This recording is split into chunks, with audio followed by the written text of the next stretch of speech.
Do you wanna do Tagalog word with tita? Do you wanna do Tagalog word with tita? Ay, shy. Hey, baby. Good morning. Morning. We eat. Let's have Tagalog WOTD again, Mudra. What's our Tagalog word? Our Tagalog word ay Naimbag Batì. na Pasko. What? Oh my goodness, it's Tagalog, mama. Ay. Tagalog. Tagalog tayo. Let's do it again. Our Tagalog word ay Maligayang Pasko. Bati. Bati. Morning. Bati means greeting. But, depending on how you pronounce the word, Batî, Batî, Batî, Batî. Bati. Now it's Batî. Depending on how you pronounce the word, Batî, Bati means greeting. Batî means beat, as in, Beat. do you want me to beat the egg? Yep.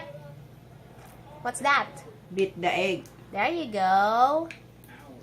But there's another meaning. Batî. Batî. So we have Batî, greeting. We have Batî, Batî, and third one is Batî. Batî. Batî. Batî has something to do with being in good terms with someone. So I can't find the exact English translation for that, but let's say that, for example, halimbawa, hindi kami bati ni Hiroko. Hindi kami bati ni Hiroko.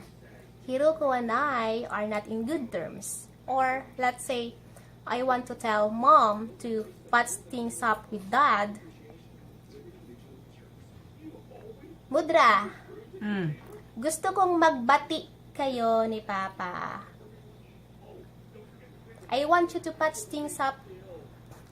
I want you to patch things up with Dad. Gusto kong magbati kayo ni Papa. Okay, for those wondering how come you're saying bati and now you're saying magbati.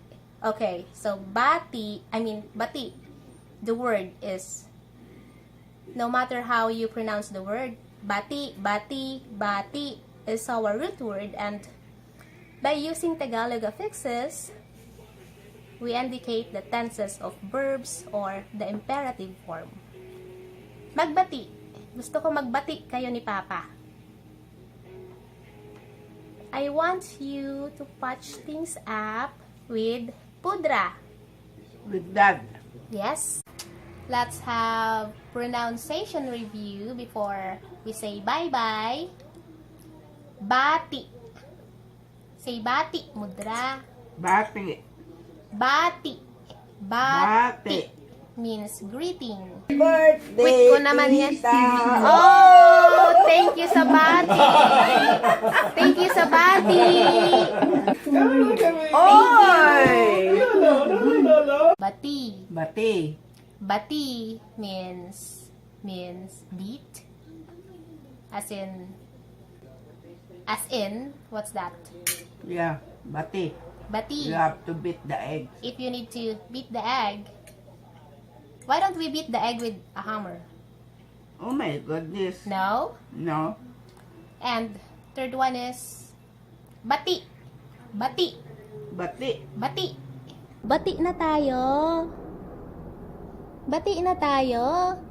Are we okay now, Hiro? Are we okay now? Are we in good terms now? Bati na tayo. Bati na tayo. Bati na tayo. Are we in good terms now? Well, it's just example. I'm just making a video. Thank you! So, ayun lang para sa ating Tagalog WOTD. Is it time to eat now, Mama? Yeah. And put it in the frying pan. Oh, really? You don't have to bati. I don't have to bati? Yeah, but to bati. To Oh my goodness, Mama My is having goodness. pronunciation problems. You don't have to bati. Batì. If You you don't have do to the bati. scrambled eggs, you have to bati. Batì. You have to Batì. batì. If you're gonna do scrambled egg, you have to, kailangan mong batihin. Batihin ang itlog.